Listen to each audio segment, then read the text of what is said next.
Why does the Bible mention unicorns? The unicorn is famously known as a mythological creature. The animal is mentioned throughout history in different civilizations that date back many centuries. The unicorn appeared in early Mesopotamian artworks, and it also was referred to in the ancient myths of India and China.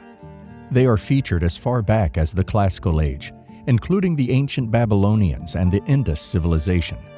In the King James Version of the Bible, there are several references to unicorns.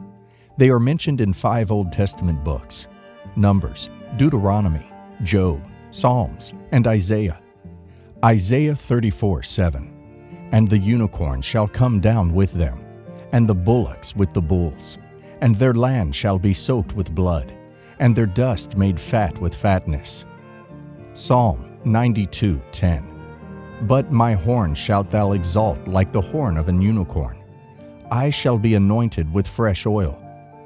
Psalm 22:21, "Save me from the lion's mouth, for thou hast heard me from the horns of the unicorns." Psalm 29:6, "He maketh them also to skip like a calf, Lebanon and Surion like a young unicorn." However, if you look at the original Hebrew text of the Old Testament, you will not find unicorns mentioned. Unicorns are only mentioned in the King James Version due to a mistranslation originating in the Greek Septuagint. This mistranslation has been corrected in most modern translations of the Bible, including the New International Version and the New King James Version. Take, for instance, Psalm 29:6. Psalm 29:6, King James Bible. "He maketh them also to skip like a calf, Lebanon and Sirion like a young unicorn." Psalm 29:6, New King James Version. "He makes them also skip like a calf, Lebanon and Sirion like a young wild ox." Psalm 29:6, New International Version. "He makes Lebanon leap like a calf, Sirion like a young wild ox." In fact, the modern definition of unicorn is so far removed from the meaning of the original Hebrew word, re'am, that modern translations have opted to omit it altogether in favor of wild ox. Among other translations, wild ox is used in the NIV, ESV, NKJV, NASB, and NRSV. Today, unicorns are often thought of as fantasy animals, used in fairy tales, often depicted as a white horse with a single spiraling horn erupting from its forehead, sometimes with wings. Legend also tells that their horns can purify poisoned water. Such is the strength of their healing power. The unicorn is frequently seen as a symbol of purity, innocence, and power. They are also portrayed as proud, untamable creatures who are fiercely independent and famously difficult to capture or conquer. This depiction of unicorns has been propagated and pushed by different movies and fictional novels over the years, and has resulted in critics and scoffers questioning the validity of the Bible. A closer study of the Bible and ancient literatures shows us that the animal believed to be unicorns existed, just not in the magical way. The original English definition of unicorns can help us understand that they are not fantasy animals as some believe. According to the first edition of Webster's Dictionary in 1828, a unicorn is defined as an animal with one horn, the monoceros. This name is often applied to the rhinoceros.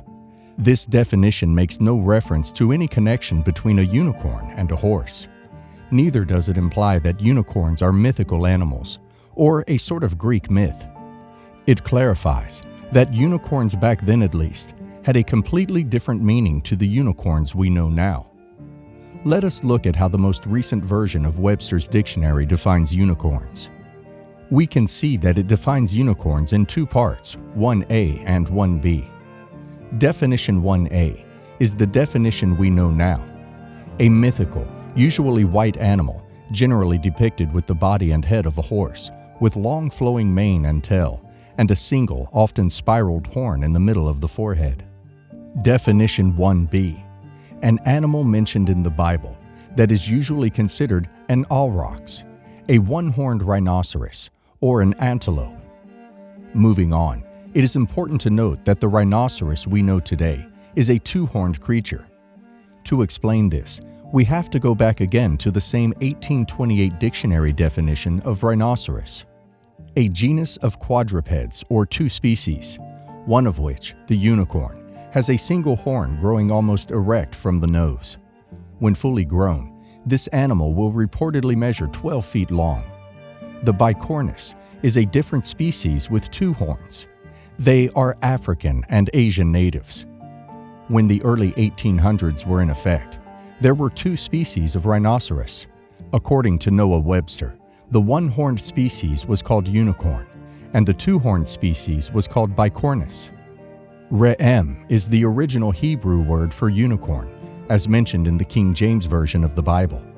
It is translated as monoceros in the Septuagint, while the Latin Vulgate interprets it as unicornis.